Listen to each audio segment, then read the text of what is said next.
আচ্ছা, আজকের ক্লাসটিতে আমরা যে বিষয় নিয়ে আলোচনা করব সেটি হলো নেটওয়ার্ক সংযোগকারী যন্ত্রপাতি, ইংলিশে যাকে বলা হচ্ছে নেটওয়ার্ক কানেক্টিং ডিভাইস। দেখো, নেটওয়ার্কের বিভিন্ন অংশকে যুক্ত করার জন্য কিংবা একাধিক নেটওয়ার্ককে যুক্ত করার জন্য কয়েকটি বিশেষ ধরনের নেটওয়ার্ক যন্ত্রের প্রয়োজন হয়। অর্থাৎ নেটওয়ার্কে তুমি যখন কোনো বিভিন্ন অংশগুলোকে যুক্ত করতে চাইছো বা অনেকগুলো একাধিক নেটওয়ার্ককে যুক্ত করে তুমি যখন একটা বৃহৎ নেটওয়ার্ককে তৈরি করতে চাইছো, তখন আমরা কতগুলো বিশেষ ধরনের যন্ত্রকে আমরা ব্যবহার করি। সেই যন্ত্রগুলোকে বলা হচ্ছে নেটওয়ার্ক কানেক্টিং ডিভাইস। অনেক সময় আমরা এটাকে নেটওয়ার্ক ডিভাইসও বলে থাকি। এখন এই ডিভাইসগুলোর মধ্যে যে ডিভাইসগুলো সম্পর্কে আজকের ক্লাসে আমরা আলোচনা করব সেগুলো দেখো। প্রথমে হচ্ছে হাব, তারপরে সুইচ, দেন রিপিটার, তারপরে ব্রিজ, দেন রাউটার এবং লাস্ট হচ্ছে গেটওয়ে। তাহলে এই মূল ছখানা যে নেটওয়ার্ক ডিভাইস আছে, এই ছটা নেটওয়ার্ক ডিভাইস সম্পর্কে আমরা আলোচনা করব যে কোন ডিভাইসটার কি কাজ, কখন সেটি ব্যবহৃত হয় নেটওয়ার্কে।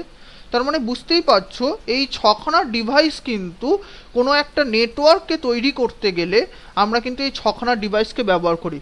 অনেক সময় হচ্ছে কোনো একটা ছোট নেটওয়ার্কগুলোকে জুড়ে জুড়ে অনেক সময় একটা বড় নেটওয়ার্কও আমরা তৈরি করতে পারি। তো আমরা দেখব যে এই ছটা ডিভাইসের কি কি কাজ। তাহলে প্রথম যে ডিভাইসটি দেখতে পাচ্ছ যে হাব, তাহলে প্রথমে আমরা শুরু করি হাব নিয়ে। তাহলে হাব কাকে বলে?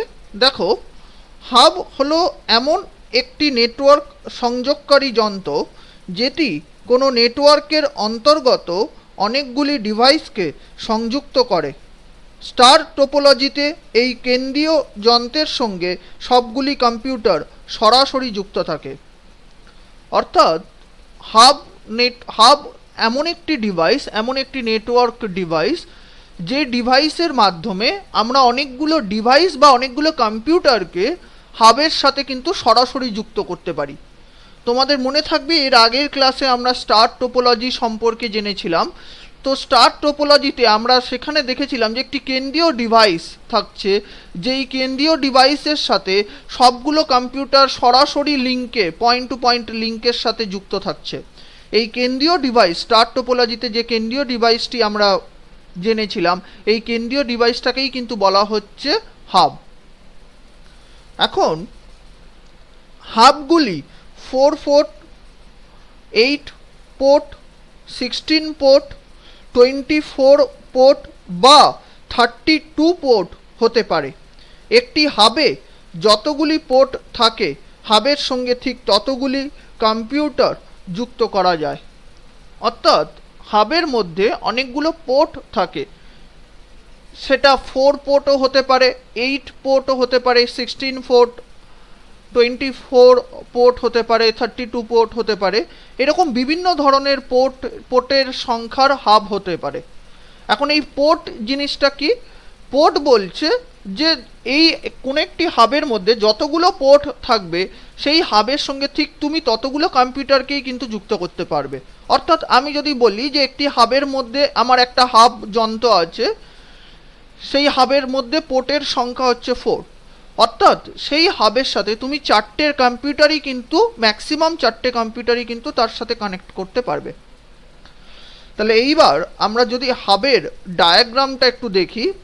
দেখো, প্রথমে যে এরকমটা আমরা স্টার টোপোলজিতে দেখেছিলাম, যে দেখতেই পাচ্ছ যে মাঝখানের যে কেন্দ্রীয় ডিভাইস যেটাকে আমরা বলছি হাব, এবং এই হাবের সাথে সবগুলো যন্ত্র সরাসরি হচ্ছে, সবগুলো কম্পিউটার কিন্তু সরাসরি যুক্ত এবং একটি নেটওয়ার্ককে তৈরি করছে। এখানে দেখতেই পাচ্ছ যে 4খানা পিসি, 4খানা পার্সোনাল কম্পিউটার আছে, পিসি 1, পিসি 2, পিসি 3, পিসি 4, এইভাবে আমি নাম্বারিংটা করেছি। এবং আরেকটিও ডিভাইস আছে যেটি হচ্ছে সার্ভার। এই সার্ভারের কাজটা হচ্ছে সেখানে স্টোরেজ হিসাবে কাজ করছে। এখানে আমরা যাবতীয় ফাইল, যাবতীয় ডকুমেন্টকে আমরা স্টোর করে রাখতে পারি। তাহলে চারখানা পিসি দেখছো, চারখানা আলাদা আলাদা পোর্টে কিন্তু কানেক্টেড এবং একটি পোর্টের সাথে সার্ভার কানেক্টেড। এবার হাবকে দেখতে কিরকম হয়, আমি যদি একটু ভিউটা দেখি, হাবকে দেখো, হাব ডিভাইসটাকে দেখতে হচ্ছে এরকম। দেখতেই পাচ্ছ হাবের মধ্যে অনেকগুলো পোর্ট আছে। দেখো এখানে লেখা আছে 1x 2x 3x 4x 5x 6x 7x 8x, অর্থাৎ 8খানা পোর্ট আছে। তার মানে এই হাবটার সাথে তুমি ম্যাক্সিমাম 8খানা কম্পিউটারকে কিন্তু যুক্ত করতে পারবে। বুঝতেই পারছো? এইবার দেখো হাবের ক্ষেত্রে কিভাবে ডেটা ট্রান্সমিশন হয়। তার মানে হাব সম্পর্কে তোমাদের ধারণাটা পরিষ্কার হয়েছে যে একটি কেন্দ্রীয় ডিভাইস, এমন একটি ডিভাইস যে ডিভাইসের মধ্যে অনেকগুলো পোর্ট থাকবে এবং কম্পিউটারগুলো এই হাবের সাথে সরাসরিভাবে যুক্ত থাকবে এবং একটি নেটওয়ার্ককে গঠন করবে। এই কেন্দ্রীয় ডিভাইসটাকে বলা হচ্ছে হাব এবং এর দেখতে হচ্ছে এরকম। এখন হাবের মধ্যে দিয়ে যখন ডেটা ট্রান্সমিশন হয়, ডেটা ট্রান্সমিশনটা কিভাবে হচ্ছে দেখো, বলছে যখন প্রেরক কম্পিউটার অর্থাৎ যাকে আমরা বলি সেন্ডার গ্রাহক কম্পিউটারকে কিছু তথ্য পাঠাতে চায়, তখন হাব সেই তথ্যটিকে সেন্ডার পোর্ট থেকে গ্রহণ করে এবং তথ্যটিকে হাবের বাকি পোর্টগুলিতে পাঠিয়ে দেয়।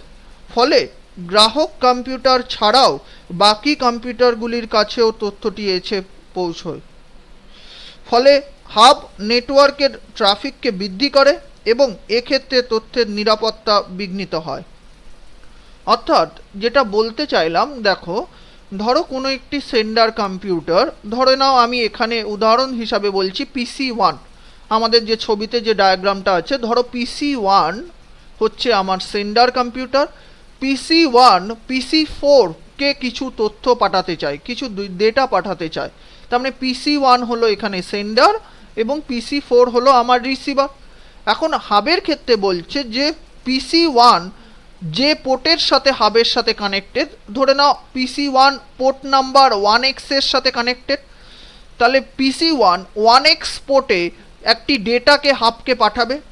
এখন হাব কি করছে, হাব কিন্তু শুধুমাত্র যে রিসিভার পোর্ট অর্থাৎ PC4 যে পোর্টে কানেক্টেড, ধরে নাও PC4 আছে কানেক্টেড 4x পোর্টে, তার পোর্ট নাম্বারটা 4, শুধু যে পোর্ট নাম্বার 4এই যে ডেটাটা পাঠাচ্ছে তা কিন্তু নয়। হাব কি করছে না, সেন্ডার পোর্ট থেকে তথ্যটা গ্রহণ করার পর তথ্যটিকে বাকি পোর্টগুলিতে অর্থাৎ 2 3 4, যেহেতু আরও 3টে পোর্ট আছে 3টে কম্পিউটারের জন্য, বাকি পোর্টগুলিতে সবগুলোতেই কিন্তু ওই সেম ডেটাটাকে পাঠিয়ে দিচ্ছে। তার মানে ওই সেম ডেটাটা PC1 থেকে সেন্ডার কম্পিউটার থেকে ডেটাটাকে রিসিভ করার পর ওই সেম ডেটার অনেকগুলো কপি সে বিভিন্ন পোর্টে, বাকি যে কম্পিউটারগুলো যে যে পোর্টে কানেক্টেড আছে সবগুলো কম্পিউটারকেই কিন্তু পাঠিয়ে দিচ্ছে। বুঝতেই পারছো? তাহলে যেহেতু বাকি সবগুলো কম্পিউটারেই পাঠাচ্ছে, সেই জন্য দেখো শুধু যে রিসিভার কম্পিউটারটাই যে তথ্যটা পাচ্ছে তা কিন্তু নয়। তাহলে PC4 তো তথ্যটা পাচ্ছেই, একই সাথে কিন্তু PC2 এবং PC3 তারাও কিন্তু তথ্যটাকে পাচ্ছে। বুঝতেই পারছো? তাহলে কিন্তু এটার কিন্তু দরকার ছিল না, কিন্তু হাব কাজ করে কিন্তু এইভাবে, কারণ হাবের ক্ষেত্রে সেই ইন্টেলিজেন্স পাওয়ারটা কিন্তু নেই। হাব কি করছে না, সেন্ডার পোর্ট থেকে কোনো ডেটাকে গ্রহণ করছে, সেই ডেটার অনেকগুলো কপি সে কিন্তু বুঝতে পারে না যে কোন পোর্টে পাঠাতে হবে, কোন পোর্টে রিসিভার কানেক্ট আছে, তার কাছে কিন্তু এই ক্ষমতাটা নেই। সেইটা আইডেন্টিফাই করার ক্ষমতা কিন্তু হাবের কাছে নেই, সেই ইন্টেলিজেন্স পাওয়ারটা কিন্তু নেই। ফলে হাব কি করছে, কোনো একটি সেন্ডার পোর্ট থেকে ডেটাকে গ্রহণ করার পর সেই তথ্যটিকে বাকি সবগুলো পোর্টে কিন্তু পাঠিয়ে দেয়। ফলে রিসিভার ছাড়াও বাকি কম্পিউটারগুলো কিন্তু এক্ষেত্রে ডেটাগুলোকে পাচ্ছে। ফলে বুঝতেই পারছো এক্ষেত্রে অকারণ একটি নেটওয়ার্ক ট্রাফিক তৈরি হচ্ছে। নেটওয়ার্কে অনেকগুলো ডেটা যেহেতু পাঠাচ্ছে, তাহলে অকারণে এটা কিন্তু নেটওয়ার্ক ট্রাফিককে বৃদ্ধি করছে এবং বলতে পারো যে এক্ষেত্রে তথ্যের নিরাপত্তাও কিন্তু বিঘ্নিত হয়। যে ধরো PC1 PC4কে কোনো সিকিওর কোনো ডেটাকে পাঠাতে চাইছে, সেই সিকিওর ডেটাটা কিন্তু শুধু যে PC4 পাচ্ছে তা নয়, PC2 এবং PC3ও কিন্তু পাচ্ছে। তাহলে আশা করি তোমরা হাব সম্পর্কে বুঝতে পারলে যে হাব কীভাবে কাজ করে নেটওয়ার্কে। আশা করি তোমরা এই ডিভাইসটা সম্পর্কে তোমাদের ধারণাটা পরিষ্কার হয়েছে। এইবার দেখো হাবের ক্ষেত্রে আমরা দুটো টাইপ সম্পর্কে জানবো, হাবের প্রকারভেদ। হাব দুই ধরনের হয়। কি হাব, দেখো নামগুলো আমরা দেখছি। প্রথমে হচ্ছে অ্যাক্টিভ হাব। অ্যাক্টিভ হাব কি করছে, বলছে এই ধরনের হাব সেন্ডার পোর্ট থেকে ডেটা সিগন্যালকে গ্রহণ করার পর সিগন্যালটিকে পুনরায় শক্তিশালী ও সতেজ করে এবং তারপর সিগন্যালটিকে অন্য পোর্টগুলিতে প্রেরণ করে। তাহলে অ্যাক্টিভ হাবের কাজ কি? অ্যাক্টিভ হাব বলছে সেন্ডার পোর্ট থেকে কোনো একটি ডেটা সিগন্যালকে গ্রহণ করছে। আমরা জানি যে ডেটাটা সিগন্যাল ফর্মে ট্রান্সমিশন হয়। এখন তোমাদের মনে থাকবে যে আমরা বলেছিলাম যে একটা সিগন্যাল যখন একটা কেবিলের মাধ্যমে যখন ট্রান্সমিশন হয় তখন সেই সিগন্যালটা কিন্তু একটি নির্দিষ্ট দূরত্ব অতিক্রম করার পর কিন্তু সিগন্যালটার কিন্তু আস্তে আস্তে ক্ষয় হয়, অর্থাৎ সিগন্যালটার যে শক্তি সেটা কিন্তু আস্তে আস্তে কমতে থাকে। তো অ্যাক্টিভ হাব কি করছে না, সেন্ডার পোর্ট থেকে এরকম একটি দুর্বল সিগন্যালকে গ্রহণ করার পর সিগন্যালটিকে পুনরায় শক্তিশালী ও সতেজ করে এবং তারপর সিগন্যালটিকে কিন্তু বাকি পোর্টগুলিতে প্রেরণ করে। এটা হচ্ছে অ্যাক্টিভ হাবের কাজ। আরেকটি হাব আছে, সেটাকে বলছি আমরা প্যাসিভ হাব। বলছে এক্ষেত্রে সেন্ডার পোর্ট থেকে ডেটা সিগন্যালকে গ্রহণ করার পর সিগন্যালটিকে অপরিবর্তিত রেখে অন্য পোর্টগুলিতে পাঠানো হয়। তার মানে এক প্যাসিভ হাবের কাজটা হচ্ছে এক্ষেত্রে সিগন্যালটার ওপর কোনো রকম চেঞ্জেস, কোনো রকম পরিবর্তন কিন্তু করা হচ্ছে না। যেরূপ সিগন্যাল সেন্ডার পোর্ট থেকে প্যাসিভ হাব রিসিভ করছে ওই একই সিগন্যালকে সে কিন্তু অপরিবর্তিত রেখে বাকি পোর্টগুলিতে কিন্তু পাঠিয়ে দেয়। বুঝতেই পারছো হাবের এই দুটো টাইপ, অ্যাক্টিভ হাব এবং প্যাসিভ হাব। তাহলে হাব সম্পর্কে তোমাদের ধারণা আশা করি পরিষ্কার হয়েছে। পরের নেটওয়ার্ক ডিভাইসটিতে চলে আসা যাক। পরের নেটওয়ার্ক ডিভাইসটি হচ্ছে সুইচ। তাহলে আগে প্রথমে জানা যাক যে সুইচ কি। দেখো বলছে সুইচ যন্ত্রটি দেখতে অনেকটা হাবের মতো। এটি হাবের মতোই অনেকগুলি কম্পিউটারের সংযোগকারী কেন্দ্রীয় ডিভাইস বা যন্ত্র। তার মানে হাবকে ঠিক যেরকম দেখতে সুইচকেও কিন্তু দেখতে অনেকটা একই রকম এবং হাবের মতোই হাব যেরকম অনেকগুলো কম্পিউটারকে বিভিন্ন পোর্টে একটি কেন্দ্রীয় ডিভাইস অর্থাৎ যেটাকে আমরা হাব বলছি সেই হাবের বিভিন্ন পোর্টে সরাসরিভাবে যুক্ত করতে পারি বিভিন্ন কম্পিউটারকে, একই রকমভাবে সুইচের ক্ষেত্রেও কিন্তু আমরা অনেকগুলো কম্পিউটারকে কিন্তু একটি কেন্দ্রীয় ডিভাইসের সাথে সংযোগ করতে পারি। কিন্তু সুইচের কাছে এমন ক্ষমতা আছে যার দ্বারা সুইচ সেন্ডার পোর্ট থেকে তথ্য গ্রহণ করার পর শুধুমাত্র রিসিভার পোর্টেই সেই তথ্যটিকে পাঠায়। অর্থাৎ এক্ষেত্রে হাবের মতো সবগুলি কম্পিউটার তথ্যটি পায় না, শুধুমাত্র গ্রাহক কম্পিউটারের কাছেই তথ্যটি প্রেরিত হয়। তাহলে এইটা হচ্ছে মূল পার্থক্য হাব এবং সুইচের মধ্যে। হাবের ক্ষেত্রে আমরা জানলাম কিছুক্ষণ আগেই যে সেন্ডার পোর্ট থেকে কোনো তথ্যকে গ্রহণ করার পর সেই তথ্যটিকে রিসিভার পোর্ট ছাড়াও বাকি সমস্ত পোর্টে কিন্তু হাব সেই ডেটাটাকে পাঠায়।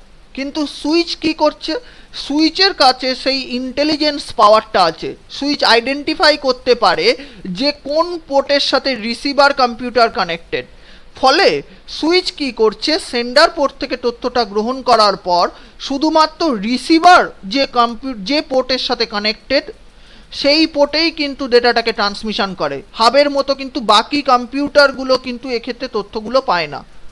ফলে এখানে তুমি বলতে পারো যে তথ্যের নিরাপত্তা কিন্তু বিঘ্নিত হয় না, এখানে তথ্যের কিন্তু নিরাপত্তা বজায় থাকে, কারণ এখানে শুধুমাত্র সেন্ডার এবং গ্রাহক এই দুজনের মধ্যেই কিন্তু তথ্য আদান প্রদান হচ্ছে। তার মানে সেন্ডার যখন গ্রাহককে কিছু ডেটা পাঠাচ্ছে শুধুমাত্র গ্রাহক কম্পিউটারটি সেই ডেটাটা পাচ্ছে, বাকি কম্পিউটারগুলো কিন্তু সেই ডেটাটা পাচ্ছে না।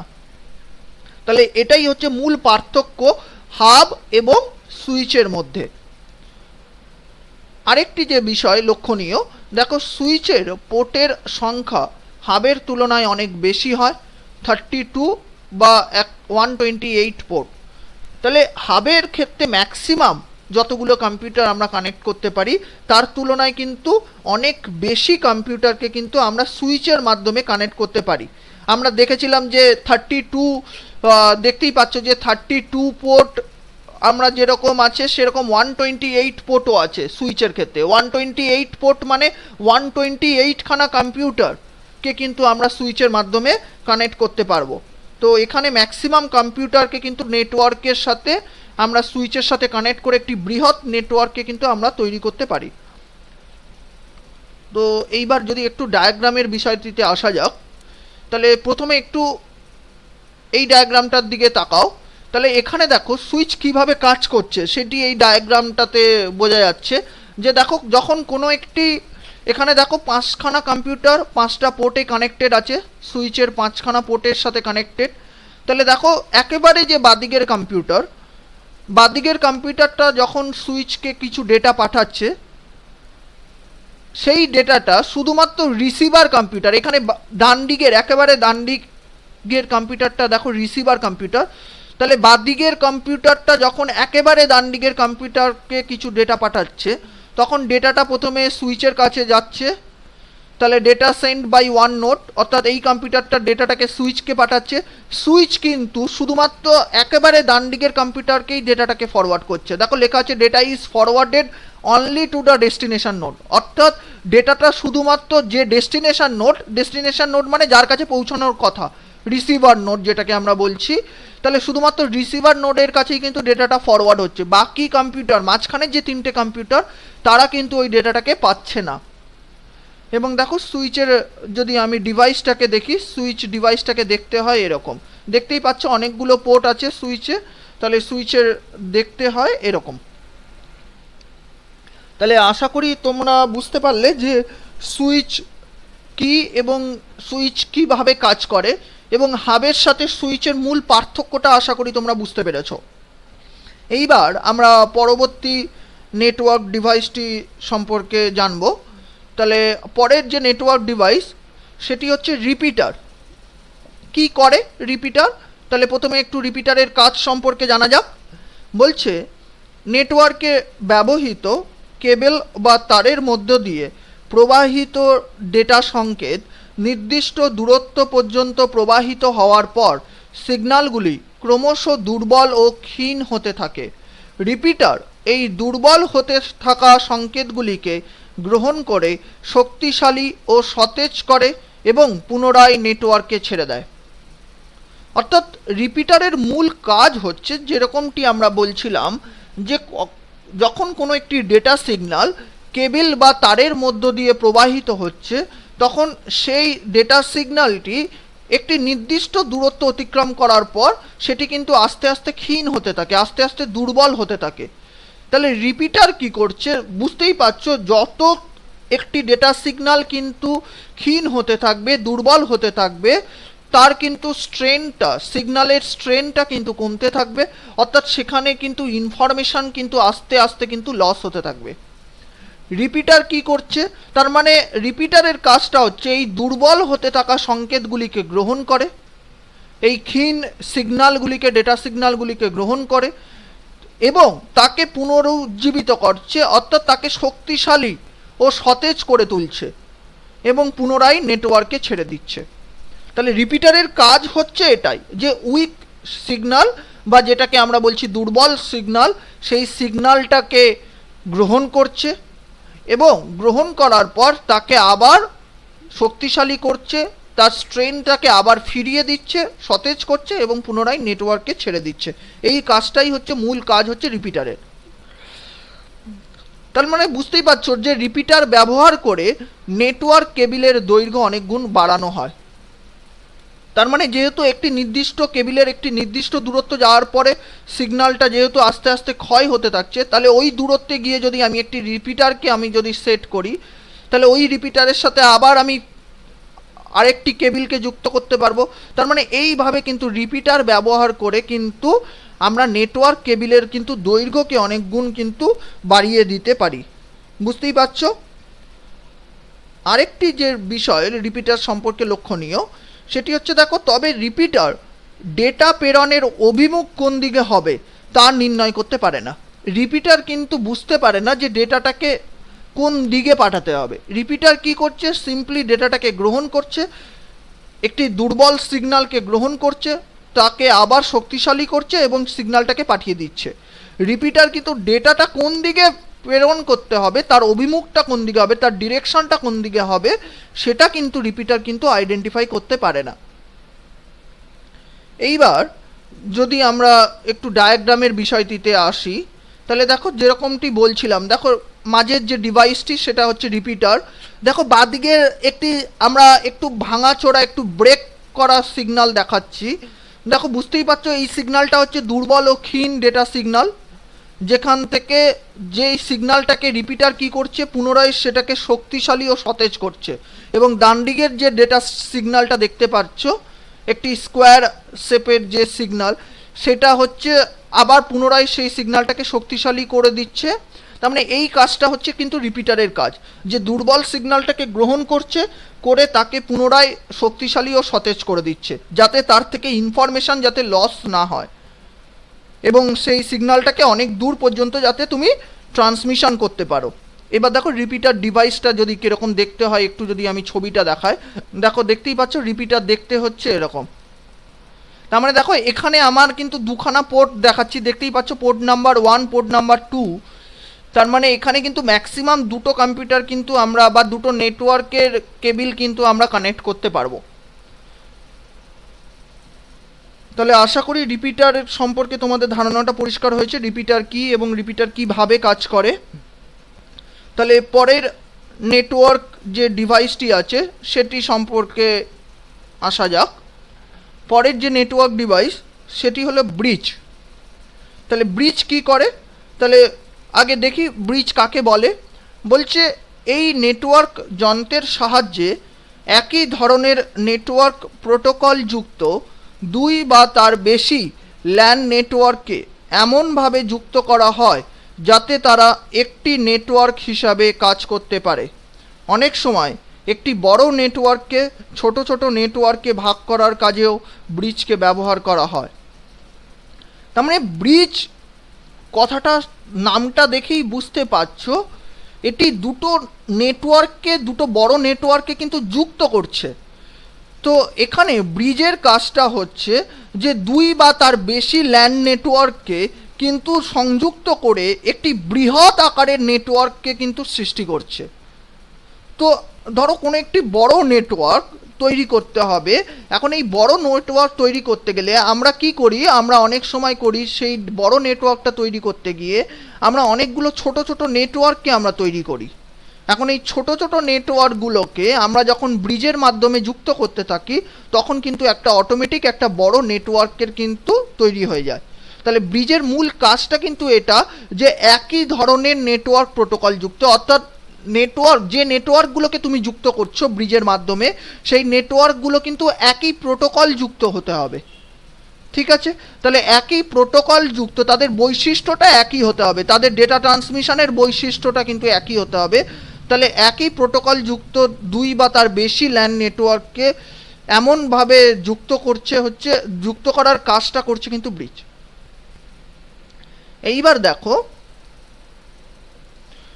বলছে রিপিটারের সাহায্যে ডেটা প্রেরণের অভিমুখ নিয়ন্ত্রণ করা না গেলেও ব্রিজের সাহায্যে ডেটা কোন দিকে প্রেরিত হবে তা নিয়ন্ত্রণ করা যায়।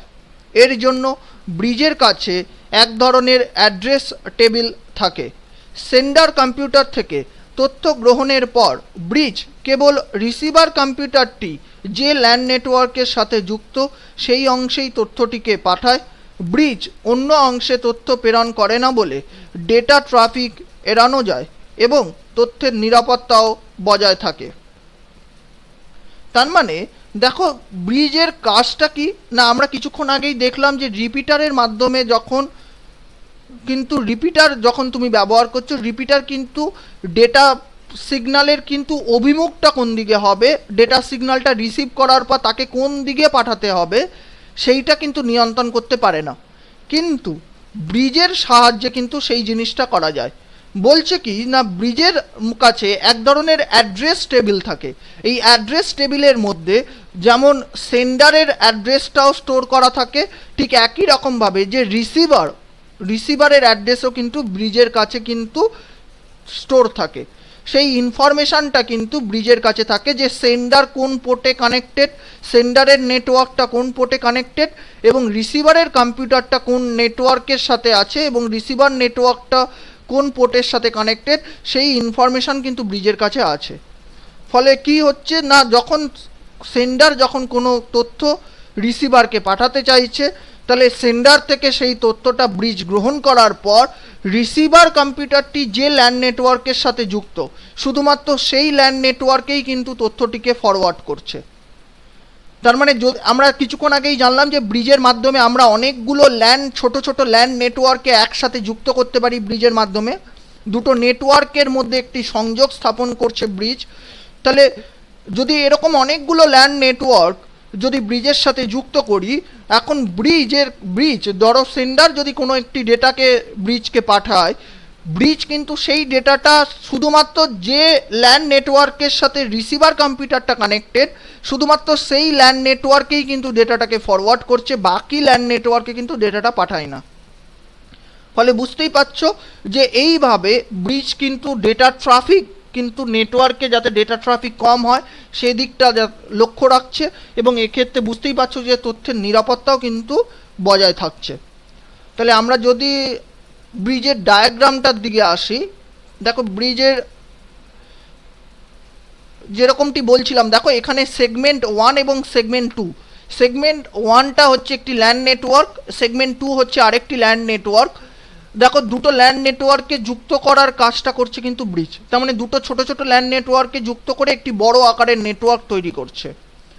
এবং ব্রিজ দেখতে কিরকম, ব্রিজ ডিভাইসটা দেখো দেখতে হচ্ছে এরকম, দেখতেই পাচ্ছ ব্রিজ ডিভাইসটাকে।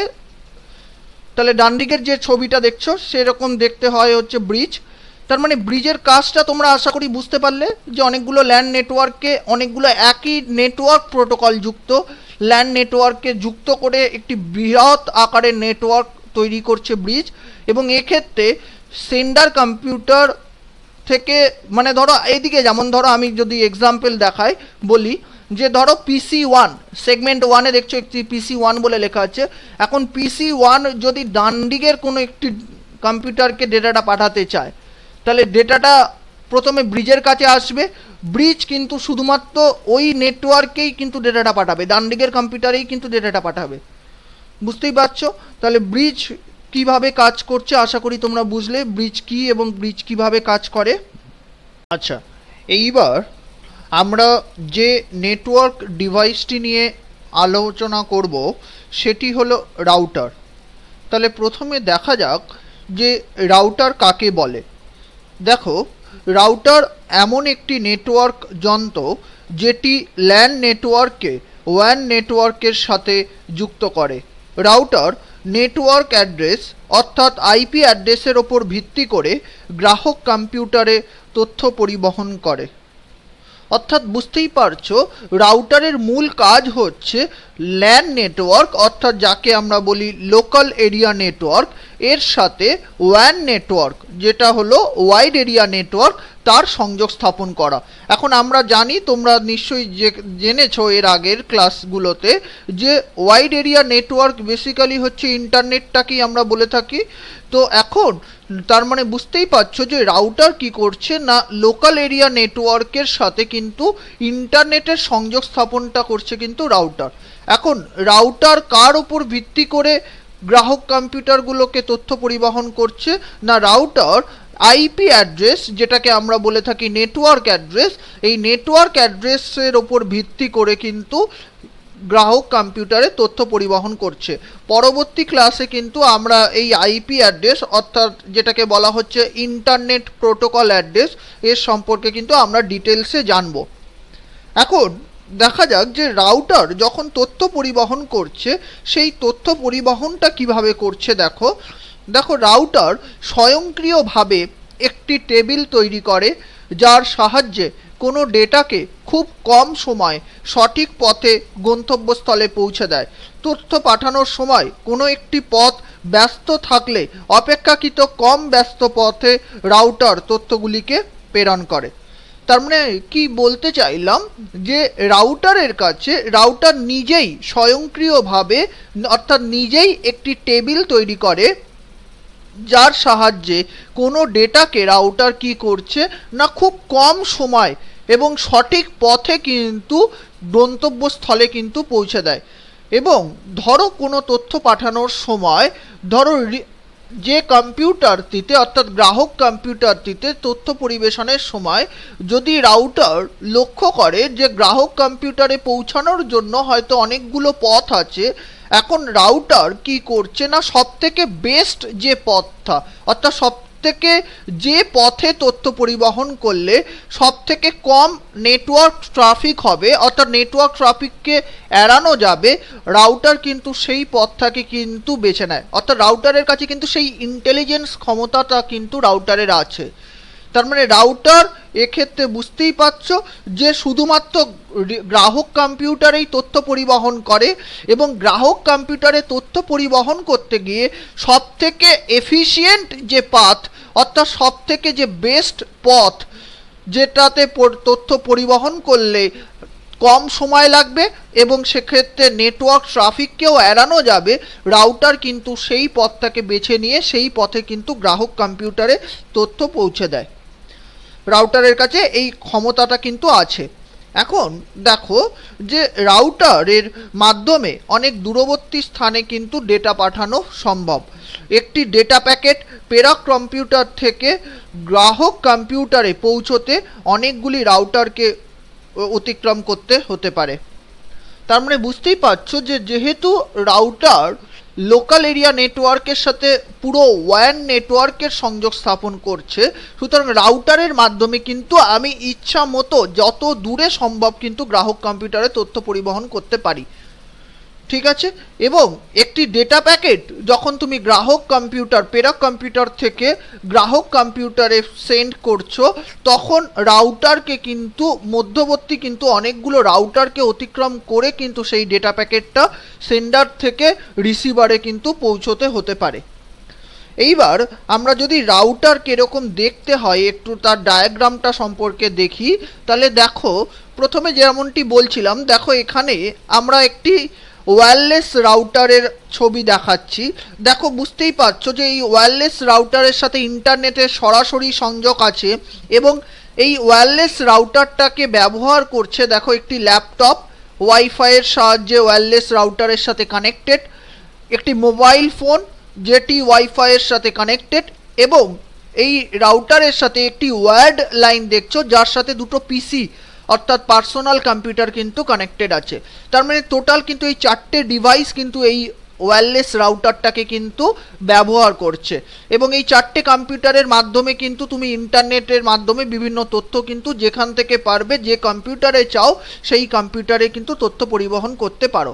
তার মানে বুঝতেই পারছো যে একটি লোকাল নেটওয়ার্ক এবং ওয়ান নেটওয়ার্ক এদের মধ্যে সংযোগ কিন্তু করছে রাউটারের মাধ্যমে কিন্তু এই সংযোগ স্থাপনটা হচ্ছে। এখন রাউটার ডিভাইসটা সম্পর্কে যদি একটু ছবিটা দেখি তাহলে দেখো রাউটার ডিভাইসটা দেখতে হয় কিন্তু এরকম। তো আশা করি তোমরা রাউটার সম্পর্কে তোমাদের ধারণাটা পরিষ্কার হয়েছে, রাউটার কি করে এবং রাউটারের মূল কাজ কি এবং রাউটার কিভাবে তথ্য পরিবহন করে। এইবার যে লাস্ট নেটওয়ার্ক ডিভাইস সম্পর্কে আমরা আলোচনা করব, দেখো সেটি হলো গেটওয়ে। এখন গেটওয়ে কাকে বলে আমরা একটু যদি ডেফিনিশনের দিকে তাকাই, দেখো যে বিশেষ ব্যবস্থার মাধ্যমে ভিন্ন প্রোটোকল যুক্ত দুটি নেটওয়ার্কের মধ্যে যোগাযোগ স্থাপন করা যায় তাকে গেটওয়ে বলা হয়। দেখো বুঝতেই পারছো যে গেটওয়ে কি করছে, দুটো নেটওয়ার্কের মধ্যে কিন্তু সংযোগ স্থাপন করছে।